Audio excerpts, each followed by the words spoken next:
को स्वागत है बिग जो प्लेटफॉर्म में पहली बार आए हैं तो चैनल को सब्सक्राइब कीजिए, लाइक कीजिए, कमेंट कीजिए। साथियों, आज जो post vacancy steel authority of India limited की तरफ से पोस्ट वैकेंसी है, ये दुर्गापुर स्टील प्लांट की तरफ से पोस्ट है और जॉब जो लोकेशन रहेगा वो रहेगा वेस्ट बंगाल में। इसका जॉब लोकेशन रहेगा। ये 2024 का स्टील प्लांट की पहली जो पोस्ट वैकेंसी है।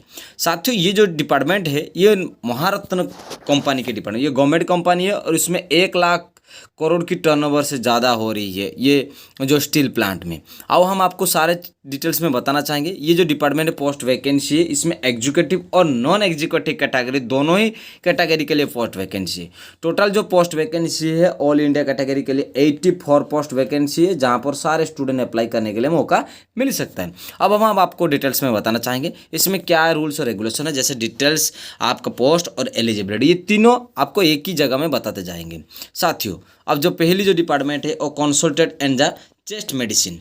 तो ये कंसल्टेंट ऑफ चेस्ट मेडिसिन आपको एमबीबीएस पास करना पड़ेगा, पीजी डिग्री ये सारे चीज़ पास करना होगा। 3 साल की आपका क्वालिफिकेशन का एक्सपीरियंस होना जरूरी है और साथ ही आप जो एज है वो 41 साल से ज़्यादा नहीं होना जरूरी है। और ये डिपार्टमेंट में एक ही पोस्ट वैकेंसी। ये कंसल्टेंट ओबीएस एंड गायनिक के लिए आपको पोस्ट वैकेंसी है। एमबीबीएस और पीजी डिग्री और डीएनबी एंड ऑब्स्ट्रिक एंड गायनोकोलॉजी के लिए आपको पोस्ट वैकेंसी। ये 3 साल की एक्सपीरियंस और आपकी कोर्स मांग रहे और ये भी 41 साल से ज़्यादा नहीं होना जरूरी है और 2 पोस्ट इसमें वैकेंसी है साथियों। और जो कंसल्टेंट ऑर्थोपेडिक डिपार्टमेंट के लिए आपको है, इसमें एमबीबीएस और पीजी डिग्री और डीएनबी पास करना जरूरी है। 41 साल होना जरूरी है। 2 पोस्ट वैकेंसी और 3 साल की एक्सपीरियंस मांग रहे हैं साथियों। कंसल्टेंट जो है रेडियोलॉजी के लिए आपको पोस्ट वैकेंसी है, एमबीबीएस पास करने वाले और पीजी डिग्री और डीएनबी के लिए पोस्ट वैकेंसी है साथियों। और 40 साल होना जरूरी है और एक ही पोस्ट वैकेंसी इसमें। और कंसल्टेंट जो सर्जरी के लिए आपको पोस्ट वैकेंसी है, एमबीबीएस पीजी डिग्री और ये सर्जरी और जनरल सर्जरी की कोर्स करना बहुत ही जरूरी है साथियों। और जो है ट्रोमेटोलॉजी और सर्जरी की पोस्ट वैकेंसी, इसमें 3 साल की एक्सपीरियंस है और 40 साल से ज़्यादा नहीं होना जरूरी है, एक ही पोस्ट वैकेंसी है। Consultant of the blood bank के लिए आपको है एमबीबीएस पीजी डिग्री और डीएनबी और ट्रांसफ्यूजन मेडिसिन की आपको कोर्स होना जरूरी है साथियों। और हेमेटोलॉजी और ट्रांसफ्यूजन मेडिसिन के ऊपर कोर्स होना, वो ये भी 3 साल की आपके एक्सपीरियंस होना जरूरी है। हॉस्पिटल इंस्टीट्यूट कोई मेडिकल कॉलेज आपका रिकॉग्नाइज होना आवश्यकता है और ये भी 41 साल से कम एज होना जरूरी है, एक ही पोस्ट वैकेंसी है साथियों। कंसल्टेंट जो जनरल मेडिसिन के लिए आपको एमबीबीएस डिग्री पीजी और डीएनबी और जनरल मेडिसिन की कोर्स और 3 साल की एक्सपीरियंस 41 साल होना जरूरी है, एक ही पोस्ट वैकेंसी है साथियों। कंसल्टेंट ऑफ द पेडियाट्रिक के लिए आपको एमबीबीएस और पीजी डिग्री और 41 साल और एक ही पोस्ट वैकेंसी है साथियों। और जो मैनेजर मैकेनिकल के लिए आपको B in B tech and mechanical engineering government of recognise university या इंस्टीट्यूट के अंदर होना जरूरी है। और पोस्ट जो आपका है post qualification experience B in B tech के लिए आपको 7 जो last 7 years in executive cadre and maintenance के लिए आपको कोर्स वहाँ पर करना बहुत ही जरूरी है साथियों। और 35 साल से ज़्यादा होगा तो आप अप्लाई नहीं कर सकते, उसमें 2 पोस्ट ही वैकेंसी है साथियों। और जो मैनेजर मेट्रोलॉजी के लिए आपको पोस्ट वैकेंसी है और इसके लिए जो बी एंड बी टेक की कोर्स होना बहुत ही जरूरी है। गवर्नमेंट अंडरटेकिंग होना जरूरी है साथियों और 35 साल से ज़्यादा होना नहीं है। और आपका जो पोस्ट वैकेंसी वो 4 पोस्ट वैकेंसी है। मैनेजर मैकेनिकल के लिए और बी इन बी टेक के लिए और केमिकल के लिए 35 साल से ज़्यादा नहीं होना जरूरी और इसमें जो है 3 पोस्ट वैकेंसी है साथियों। और मैनेजर और सेरेमेटिक के लिए आपको पोस्ट है बी इन बी टेक के लिए और आपका 35 साल से ज़्यादा नहीं होना जरूरी और 2 ही पोस्ट वैकेंसी है साथियों। और जो है मैनेजर मैकेनिकल के लिए आपको प्रोजेक्ट और इसमें जो है बी इन बी टेक के लिए आपको पोस्ट और 35 साल से ज़्यादा नहीं होना जरूरी है, साथ ही साथ 4 पोस्ट वैकेंसी है साथ ही। मैनेजर और इलेक्ट्रिकल प्रोजेक्ट के लिए an B in B tech के लिए आपको पोस्ट वैकेंसी 35 साल से ज़्यादा नहीं होना जरूरी है, 3 पोस्ट वैकेंसी है साथियों। मैनेजर प्रोजेक्ट सिविल के लिए आपको पोस्ट वैकेंसी है बी एन बी टेक के लिए आपको और 35 साल से ज़्यादा नहीं होना जरूरी है और 2 ही पोस्ट वैकेंसी है। और मैकेनिकल ऑफिसर के लिए आपको एमबीबीएस और एनएमसी और एमसीआई की कोर्स होना जरूरी है, मेडिकल इंस्टीट्यूट की कॉलेज और 34 एज से ज़्यादा नहीं होना जरूरी और 1 ईयर की एक्सपीरियंस होना जरूरी है और इसमें 7 पोस्ट वैकेंसी है साथियों। मैकेनिकल जो मेडिकल ऑफिसर एंड ऑक्यूपेशनली जो पोस्ट वैकेंसी हो एमबीबीएस डिग्री और डिप्लोमा एंड इंडस्ट्रियल और ऑक्यूपेशनल हेल्थ एंड AFIH की associate fellowship in industrial health की आपको कोर्स होना बहुत ही ज़रूरी है, और 1 ईयर की एक्सपीरियंस है, और 34 एज नहीं होना ज़रूरी है, और 1 पोस्ट वैकेंसी है साथियों। और असिस्टेंट मैनेजर के लिए आपको जो है पोस्ट वैकेंसी है, और बैचलर डिग्री पास करना स्टूडेंट और 30 साल से ज़्यादा नहीं होना ज़रूरी है, 1 पोस्ट वैकेंसी है साथियों। और ऑपरेटर एंड कॉम टेक्नीशियन के लिए आपको है बॉयलर ऑपरेटर एंड मेट्रिकुलेशन वही 3 साल की एक्सपीरियंस होना जरूरी है आपकी, और डिप्लोमा एंड मैकेनिकल आपका इलेक्ट्रिकल ये सारी चीज़, और first class boiler attendant and certificate of competency की होना जरूरी है, और 3 साल से ज़्यादा नहीं होना चाहिए। 10 पोस्ट इसमें जो है 10 पोस्ट वैकेंसी साथियों। और जो लास्ट जो डिपार्टमेंट है अटेंडेंट कम टेक्नीशियन के लिए पोस्ट वैकेंसी है, इसमें जो है इलेक्ट्रीशियन के लिए 10 है, फिटर के लिए 15 है, और मैकेनिस्ट के लिए 10 है। तो इसमें जो है पोस्ट वैकेंसी ज़्यादा एज नहीं होना जरूरी है, 28 एज तक को आप अप्लाई कर सकते हैं। इसमें जो 10th और फुल टाइम ITI पास करने वाले स्टूडेंट अप्लाई कर सकते हैं, और 35 साल से ज़्यादा होगा तो नहीं अप्लाई कर सकते। इसमें 28 एज से ज़्यादा होगा नहीं अप्लाई कर सकते, लेकिन 35 post vacancy, 35 post vacancy. Essential minimum qualification जो डिसिप्लिन, दो एसेंशियल क्वालिफिकेशन जो थे, हम सारी चीज़ आपको क्वालिफिकेशन के ऊपर बता चुके हैं।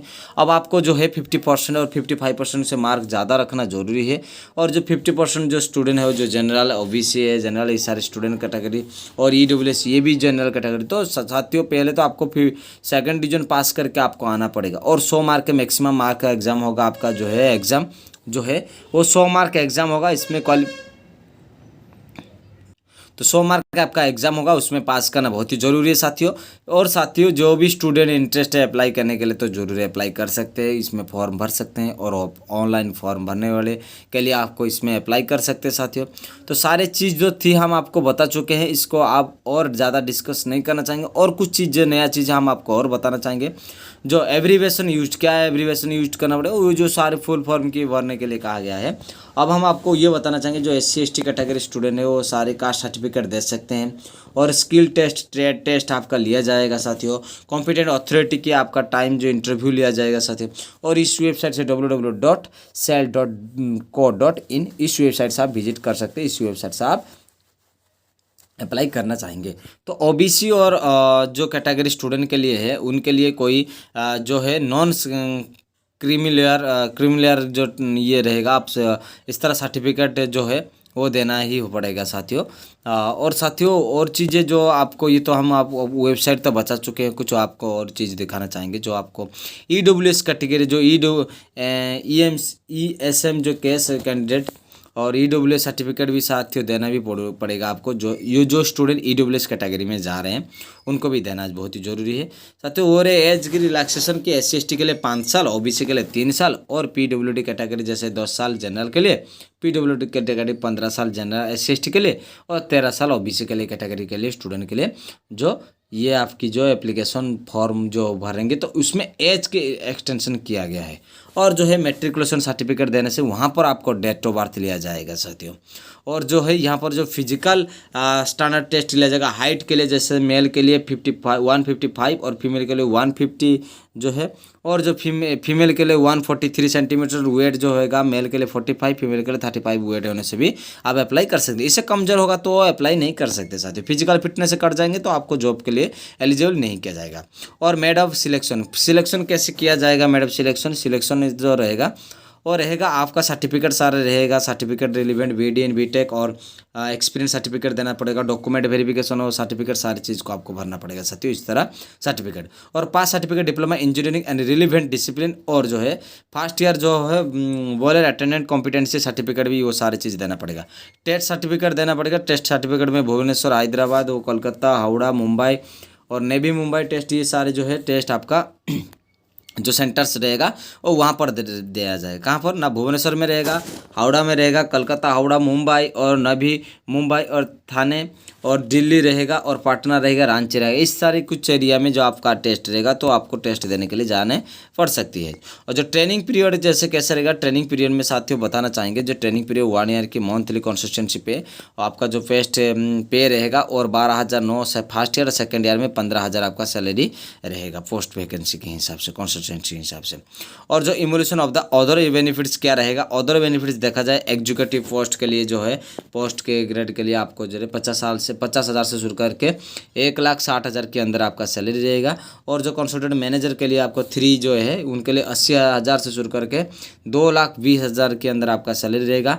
नॉन एग्जीक्यूटिव पोस्ट के लिए जो है आपका अटेंडेंट कम टेक्नीशियन जो ट्रेनर के लिए, और ऑपरेटर कम टेक्नीशियन के लिए, बॉयलर ऑपरेटर के लिए आपको ये रहेगा जो है। पहला जो अटेंडेंट कम टेक्नीशियन के लिए 25,070 रुपये से शुरू करके 35,070 रुपया, ये 26,600 रुपये से शुरू करके 38,920 रुपया आपका रहेगा। तो ये इस तरह जो सैलरी है रहेगा। और जो आपको एप्लीकेशन फ़ी भरना पड़ेगा ओबीसी जनरल, SC EBC के लिए, EWS कैटेगरी स्टूडेंट के लिए साथियों, कौन सी ना, असिस्टेंट मैनेजर के लिए जो safety and manager, medical officer and consultant के लिए 700 रुपया, और जो SC ST PWD EWS category student के लिए 200 रुपया, और जो ऑपरेटर कम टेक्नीशियन के लिए आपको जो 500 रुपया रहेगा वहाँ पर 150 रुपया रहेगा साथियों। और जो है अटेंडेंट कम टेक्नीशियन के लिए यहाँ पर 300 रुपया रहेगा, जो जनरल और OBC EWS कैटेगरी स्टूडेंट के लिए, और SC ST PWD और ESM स्टूडेंट के लिए 100 रुपया रहेगा। इसका मतलब सभी स्टूडेंट को फॉर्म में पैसा भरना पड़ेगा। और हाउ टू अप्लाई कैसे करेंगे, पहले तो साथियों आपको ऑनलाइन अप्लाई करना पड़ेगा, ऑनलाइन फॉर्म भर के ऑनलाइन अप्लाई करना पड़ेगा, तो फिर जाके आपको ये सारे चीज़ और सारे डॉक्यूमेंट आपको बारी भरना है, जिससे आपको सारे चीज़ को ये देना है। रजिस्ट्रेशन करने के बाद आपका यूजर पासवर्ड की मिल जाएगा, वहाँ पर भी आप डॉक्यूमेंट डाउनलोड कर सकते हैं। जो आपको एडमिट कार्ड मिलेगा एग्जाम देने के लिए, तो आप उस समय आपको पासवर्ड की आवश्यकता या आईडी की आवश्यकता पड़ेगा। और 18 साल से ज़्यादा स्टूडेंट है वो सारे, मिनिमम 18 साल से ज़्यादा होना जरूरी है। जहाँ पर अप्लाई करने के लिए जाएंगे जितने सारे स्टूडेंट 18 साल से ज़्यादा स्टूडेंट होना चाहिए, बहुत ही आवश्यकता है साथियों। तो साथियों जो भी स्टूडेंट, लास्ट डेट हम आपको बताना चाहेंगे, लास्ट डेट जो हैगा आपका 9 जनवरी से शुरू होगा और 30 जनवरी इसका अंतिम डेट रहेगा। कोई भी स्टूडेंट इंटरेस्ट हो तो अप्लाई कर सकते हैं। और पहली बार इस चैनल में आए तो चैनल को सब्सक्राइब कीजिए, लाइक कीजिए, कमेंट कीजिए। साथियों मेरी बात में कुछ चीज़ आपको अच्छा नहीं लग सकता तो आप जरूर मुझे कमेंट करें, मैं सुधारूंगा और मैं कोशिश करता रहूँगा आपको अच्छे से अच्छे प्रेजेंटेशन करने के लिए, क्योंकि मैं आपके लिए ही मेहनत ही करना चाहता हूँ और बहुत ही बढ़िया प्लेटफॉर्म है आपके साथ जुड़ने के लिए। तो बहुत बहुत धन्यवाद। इस चैनल में पहली बार आए हैं जितने सारे स्टूडेंट को, जय हिंद दोस्तों।